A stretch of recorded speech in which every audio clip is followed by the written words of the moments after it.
And इसका reason वही है, right, that you have to play the game with the right equipments. आप cricket bat से tennis नहीं खेल सकते हो, आप टेनिस रैकेट से क्रिकेट नहीं खेल सकते हो. Do FMCG companies have their own manufacturing plants or they outsource it? Say for example, अगर हम ITC की बात करते हैं तो आज आप गली गली या एक कोने से कोने गांव में भी चले जाओ, आपको साइड में कहीं ना कहीं एक छोटे से नुक्कड़ में आपको ITC के प्रोडक्ट्स मिलेंगे, which are the cigarettes. So that shows कि उनकी डिस्ट्रीब्यूशन रीच कितनी तगड़ी है. सेकेंडली, अगर हम ब्रांड माइंडशेयर की बात करें तो अगर लेट्स से फॉर एग्जांपल अगर आज हम बिस्किट्स की बात करते हैं तो सबसे पहले हमारे दिमाग में ब्रिटानिया का जिंगल शायद याद आता हो, because that's something we all grown up listening to. Let alone the fact कि वो राहुल द्रविड़ के बैट में उसकी स्टिकर रहती. तो कहीं ना कहीं एक बार आपका ब्रांड और डिस्ट्रीब्यूशन बन जाता है तब आप एक तरफ से काफी चीजें नेगोशिएट कर पाते हैं. तो वो instead of trying to keep it in house कि आप खुद ही अपने घर में किचन में बना रहे हो, आप एक आउटसोर्स्ड किचन में बना सकते हो, या कोई एक वेंडर जो बिस्किट बनाने के प्रोसेस को बेटर जानता हो, आप उसको कह देते हो कि यार आप मेरे बिहाफ में बना दो, मुझे ये पैरामीटर्स चाहिए, मुझे इस क्वालिटी चेक्स रखना है, एंड प्रोडक्ट मेरे नाम से बिकेगा, क्योंकि आपकी कैपेबिलिटी ब्रांड्स बनाने में और डिस्ट्रीब्यूशन में. एंड इससे क्या होता है कि आप एसेट लाइट रहते हो. अब जैसे मैंने एसेट लाइट की बात की, तो इसका मतलब क्या है? अब आज के डेट में अगर आप खुद की फैक्ट्री सेटअप करते हो, खुद मैन्युफैक्चरिंग करते हो, तो आपको वहाँ आपके पैसे लगेंगे या आप वहाँ पे अपनी कैपिटल इन्वेस्ट करोगे, फिर आपको बिल्डिंग का मेंटेनेंस देखना है, प्लांट एंड मशीनरी का मेंटेनेंस देखना है. तो एज अ FMCG कंपनी आपका focus is on two things, which is brand and distribution. तो ये एक अननेसेसरी लोड लेने की जगह आप इसे आउटसोर्स कर दो. इसी ट्रेंड पे एक कंपनी है हिंदुस्तान फूड्स. तो आज के डेट में इंडिया में चाहे वो रैकेट बेनकीजर हो जो डेटॉल, लाइजॉल ये सब ब्रांड्स ओन करती है, या लेट से HUL है जो हार्पिक या साबुन काफी कुछ बनाती है. तो ये सारी कंपनियां या ITC बहुत लोग हिंदुस्तान फूड्स को आउटसोर्स कर देती है, जो इनके बिहाफ में प्रोडक्ट्स बना के इनको बेचती है और फिर ये अपना ब्रांड लगा के आगे अपने डिस्ट्रीब्यूटर्स को भेज देते हैं. Is FMCG immune to recessions? No sector is immune to an economic meltdown or an economic recession, but yeah, there is a sufficient amount of safety that you can experience in the sector of FMCG, and that is primarily because of 4 points. So number 1 is cash conversion cycle. So let's say आपने अपने inventory पे कुछ खर्चा किया, और या आपने किसी एसेट पे खर्चा किया, किसी मशीनरी पे खर्चा किया, आप कितनी जल्दी उस मशीनरी को बेचकर वापस से अपना कैश अपने बिजनेस पे लेकर आ सकते हो. So that's like cash conversion cycle.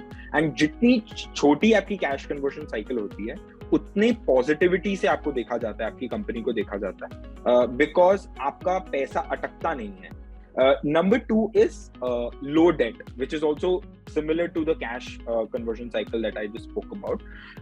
In FMCG companies की अगर आप average debt देखोगे, काफी हद तक on the lower side है as compared to other sectors yet again. Point number 3 is high barriers to entry. जैसा साकेत ने अभी पिछले क्वेश्चन में बताया कि how branding and distribution are the 2 pillars of the FMCG sector. So I think इस पे high barrier है, because अगर आज मैं और साकेत बिस्किट बेचने की सोचें, बिस्किट बनाने की कंपनी खोल दें, we won't be able to sell it at the pace of a Britannia or maybe any other company, irrespective of हमारी बिस्किट कितनी टेस्टी हो या कितनी न्यूट्रिशियस हो, because एक ट्रस्ट फैक्टर आता है, एक ब्रांडिंग फैक्टर आता है, एक डिस्ट्रीब्यूशन फैक्टर आता है. And lastly the constant demand thing which I already mentioned, it's a staple. आप अपने खाने में नमक डालेंगे, आप नहाएंगे, आप अपने कपड़ों को वॉश करेंगे. So these are some of the items that will be bought irrespective of how the market conditions are. How has e-commerce affected FMCG? And how has it affected the last mile reach? Reliance ने WhatsApp के अंदर JioMart के साथ integration कर दी कि आप अपने groceries को as fast as sending a message to your friend order कर सकते हो, पेमेंट कर सकते हो और ग्रोसरीज को डिलीवर करा सकते हो. हो सकता है अगले 10 साल में सब चीज के साथ करे और फिजिकल स्टोर्स का मे भी कॉन्सेप्ट ही हट जाए. तो कहीं ना कहीं किसी ना किसी हद तक ई-कॉमर्स का शेयर धीरे धीरे बढ़ रहा है. कोविड के टाइम पे ये थोड़ा एक्सेलरेट हो गया था. और रही बात लास्ट माइल डिलीवरी की, तो आई थिंक वो तो FMCG सेक्टर में प्रॉब्लम ही नहीं है, क्योंकि आप दूर से दूर गांव में चले जाओ या दूर से दूर कहीं भी शहर में चले जाओ, किसी ना किसी तरह, चाहे वो HUL हो, डाबर हो या ITC हो, उसके प्रोडक्ट्स आपके घरों में मिलेंगे। तो companies have found a way to get into these stores, get into your houses, either through the kirana store or let's say through these big large scale format. What are the major parameters that define the success of an FMCG company? One, the branding, and number two is the distribution. जैसे मैं बोल भी रहा था पहले that अगर आज हम एक बिस्किट कंपनी खोलना चाहते हैं या फॉर दैट मैटर कोई भी सोप या टॉयलेटरीज आइटम्स बेचना चाहते हैं, चाहे हमारा प्रोडक्ट जितना भी अच्छा हो, until we have customer loyalty और customer trust, हमारे लिए बहुत मुश्किल होगा उस चीज को बेचना, राइट? एंड अगर आप किसी भी FMCG कंपनी के फाइनेंशियल्स को देखेंगे, उनका मेजॉरिटी और काफी हद तक पैसे एडवर्टाइजिंग एंड प्रमोशंस, जिनको ANP स्पेंड्स कहा जाता है इन मार्केट पार्लांस, अभी हम कंपेयर कर रहे थे कि FMCG कंपनीज में उतनी डेट नहीं होती है as compare to an IT और अ रियलिटी कंपनी।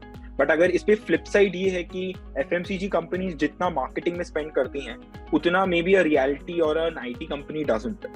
एंड इसका रीजन वही है, right, that you have to play the game with the right equipments. आप क्रिकेट बैट से टेनिस नहीं खेल सकते हो, आप टेनिस रैकेट से क्रिकेट नहीं खेल सकते हो। And number two is distribution. कहने का मतलब यही है कि जब तक आप एकदम अंदर तक नहीं जाओगे, be it a city or a town or a village, you will not be able to create that moat for yourself.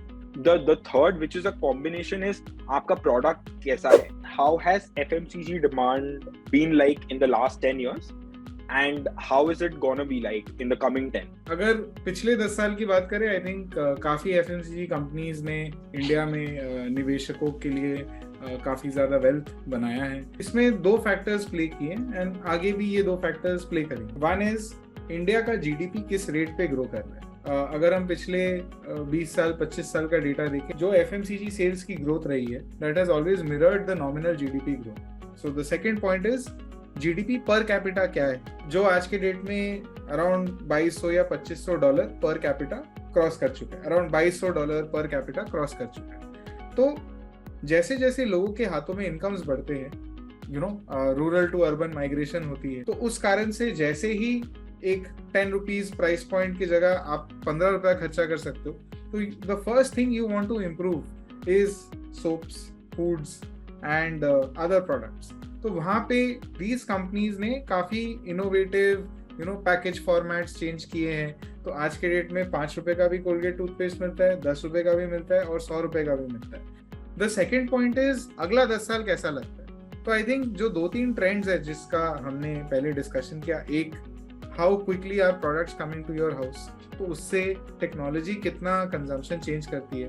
But कुछ चीजें जो चेंज नहीं हो सकती, जैसे नमक, अगर आपको 5 ग्राम खाना है तो आप 50 ग्राम नहीं खाओगे, राइट? या पानी अगर आपको 3 लीटर पीना है, आप 30 लीटर नहीं पियोगे, चाहे मैं उसमें जितना ही कह दूं कि अरे मैं एक फ्लेवर्ड वाटर ले आता हूँ या मैं एक अल्कलाइन वाटर ले आता हूँ। आई मीन ठीक है, कहीं ना कहीं प्रोडक्ट एक्सटेंशंस होंगे, एक पर्टिकुलर कंज्यूमर सेट को वो टारगेट करेंगे, but they have their limitations on volume growth. तो I think this was a fun episode. अगर दर्शकों को और भी सवालें हो तो वो कमेंट सेक्शन में हमसे पूछ सकती है, और अगले एपिसोड में हम किस सेक्टर की ब्रेकडाउन करें, let us know in the comment section and we'll be happy to break it down for you.